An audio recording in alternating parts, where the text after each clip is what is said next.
Hi guys, for today's video, I will teach you how to change profile picture on Twitter using mobile phone.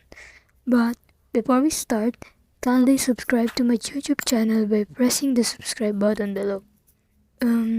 Let's get started. So you need to do is go to your Twitter application.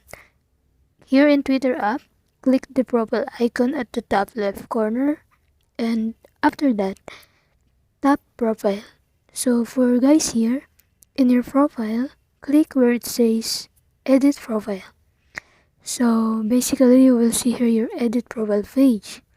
Just click the profile picture with the camera icon inside it. Then a menu pop-up will show. And you can choose to take photo or choose existing photo that from your mobile phone. So here I will tap on existing photo.